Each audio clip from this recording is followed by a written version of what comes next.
साहब, पाकिस्तान तहरीक इंसाफ की एक तवील प्रेस कॉन्फ्रेंस हुई। चेयरमैन पीटीआई लतीफ़ खोसा साहब भी साथ में मौजूद थे और उन्होंने उस प्रेस कॉन्फ्रेंस में बेशुमार तहफ़्फ़ुज़ात का इजहार किया। फिर कोर्ट्स के जो अहकामात हैं उनका भी हवाला दिया कि जो बानी चेयरमैन से बानी पीटीआई से मुलाकात करनी है उन्होंने। तो क्या देख रहे हैं, हवाओं का रुख किस तरफ को है?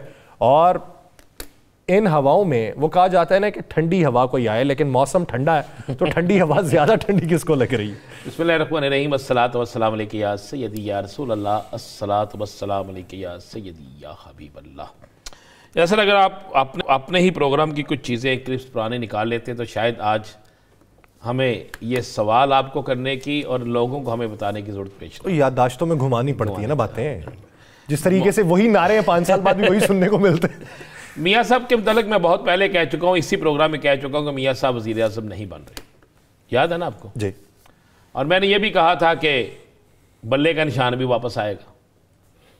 ये सारी चीज़ें वो है जो मैं कह चुका हूँ, हम अपने ही प्रोग्राम में कह चुके हैं और ऐसा ही है।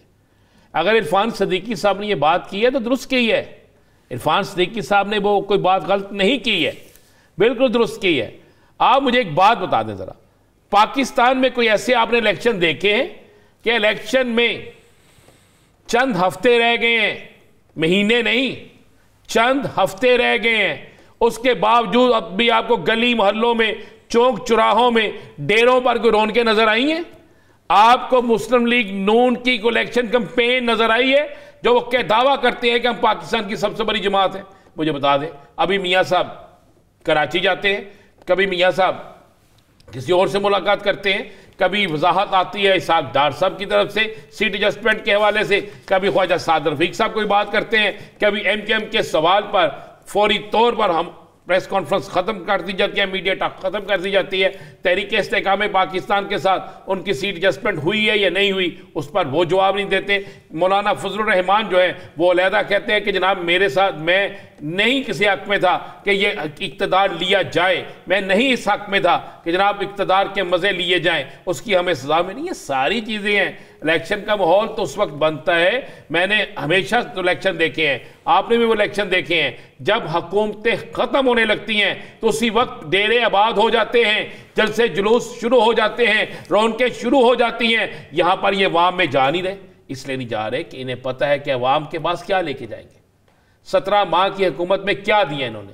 महंगाई, बेरोजगारी, अवाम को जो है वो बिल्कुल भूखा मार दिया, ये दिया ना अवाम को। अवाम को दिया क्या इन्होंने? कोई एक चीज बता देना जो इन्होंने दी है जिसकी बुनियाद पर ये जाएंगे। अब बिलावल साहब कहते हैं जनाब महंगाई को ये कंट्रोल नहीं कर सके, आज खुद वो कहते हैं शहबाज शरीफ साहब कि हम महंगाई को कंट्रोल नहीं कर सके, तो फिर आप किस बुनियाद पे जाएंगे? आपका बयानिया क्या होगा?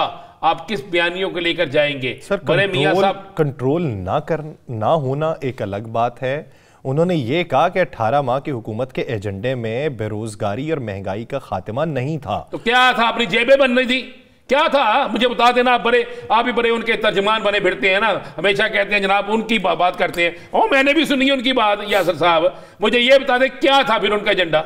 मुकदमा खत्म करना एजेंडा था, छोटा एजेंडा है। उसके बाद क्या एजेंडा था? अपने मुकदमा खत्म कर ले, अवाम को जलील कर दे, अवाम को रुसवा कर दे, अवाम के ऊपर जो है वो सख्तियां कर दे, अवाम को भूख से मार दे, ये था एजेंडा। फैक्ट्रियां बंद कर दे, ये एजेंडा था। मुझे बता देना, कारोबार बिल्कुल ठप कर दे, क्या ये एजेंडा था? एजेंडा बता देना क्या था, बताएं आप। मुझे मैं पार्टी तर्जुमान थोड़ी से पहले कह देते मियां साहब ने ये फरमाया, तो मुझे एजेंडा बता देना मियां साहब का क्या था। मियां साहब ने बहुत कुछ फरमाया हुआ है, उसके ऊपर तो पूरा दीवान लिखा जा सकता है। नहीं, दीवान तो लिखा जाएगा इनके ऊपर, ये अवाम लिखेगी भी 8 फरवरी को। जो ठीक होगा उसको सलूट अवाम करेगी, जो नहीं ठीक होगा हम तो किसी की भी बात नहीं कर रहे। लेकिन बता दें, मुझे ये बता दें यार, मुझे नहीं पता, मेरी याददाश्त बड़ी कमजोर है, बड़ी कमजोर है। आप तो बादाम शदाम खाते हैं, आपकी याद तेज होगी। आप मुझे यही बता दें कि यार ये इनका एजेंडा था क्या? बादाम खाने के लिए पैसे अच्छे होने चाहिए। यार नून लीग का पास पैसे नहीं है तो किसके पास है? मुझे नहीं, मुझे नून लीग से पैसा आ रहा है। नहीं, मैं कब कह रहा हूँ ये तो। अच्छा, मैंने कहा भी नहीं और आपने अपनी तरफ ले गए। वाह वाह वाह वाह, आपने मेरे बारे में बात, मैंने कहा भी नहीं, मेरे बारे में बात की कि मैं बादाम खाता रहता हूं। बादाम आप देखिए, मैं सर मेरी इतनी इस्तात नहीं है सर, मैं बादाम बहुत दूर की बात है। हम मान गया ना फिर, आपके शहबाज शरीफ ने बादाम भी दूर कर दिए। मान गया ना कि मुस्लिम लीग नून जो है उसने ये हालात कर दिए कि जिसकी इंतहाई कोई नहीं है। तो फिर आप क्या कहते हैं? किस बेस पे जाएंगे भाई? आवाम से वोट मांगने होते हैं, आपने जाके कहना होता है जनाब हमने आपके लिए ये किया, ये किया, ये किया। चंद दिन पहले आप कह रहे थे 2/3 अक्सरियत लेंगे, फलां कर लेंगे। अब हालात ये हैं, आप इलेक्शन लड़ने जा रहे हैं, आपके पास शेर का निशान है, जाके शेर के निशान पे इलेक्शन लड़े। लेक्चर आप क्या दे रहे हैं? जनाब पेशावर हाई कोर्ट फैसला नहीं कर सकता। फरजान मुझे एक बात तो बताए, लाहौर हाई कोर्ट ये फैसला कर सकता है कि आरओ फलान लगने चाहिए, उस पर चीफ इलेक्शन कमीशन फौरी तौर पर जनाब सारे आरओ की ट्रेनिंग खत्म करता है, ऐसा ही होता है ना जी। तो लाहौर हाई कोर्ट का फैसला अगर हो सकता है तो पेशावर का क्यों नहीं? और लेकिन उसको तो सुप्रीम कोर्ट सोचो तो सही, उसको तो सुप्रीम कोर्ट ने कलअदम करार दिया था। लेकिन बात यह है कि ये तो पेशावर के अंदर उन्होंने अपना जो इंट्रा पार्टी इलेक्शन करवाया, वो अगर केपीके की हद तक की पार्टी सिंबल मांग ले तो अगर एक हल्के में दिया तो फिर तो पूरे पाकिस्तान में देना पड़ेगा ना।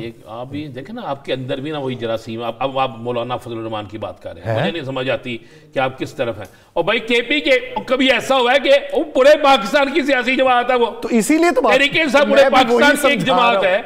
और पाकिस्तान में उन्होंने हुकूमत की है, पाकिस्तान की सबसे बड़ी सियासी जमात है, तो आप कहते हैं सबसे ज्यादा उम्मीदवार उनके कागजात जमा है, सारा कुछ है। अच्छा, वो इस पे वो कहते हैं जी कि अगर कागजात जमा करवाने नहीं दिए जा रहे थे तो सबसे ज्यादा उम्मीदवार कैसे मैदान में उतार लिए? वो तो इनको उस वक्त इसलिए पता लगा, इनको पता ही नहीं लगा, इनको पता ही नहीं लगा कि इनके साथ हुआ क्या है, तभी तो अब रो रहे हैं।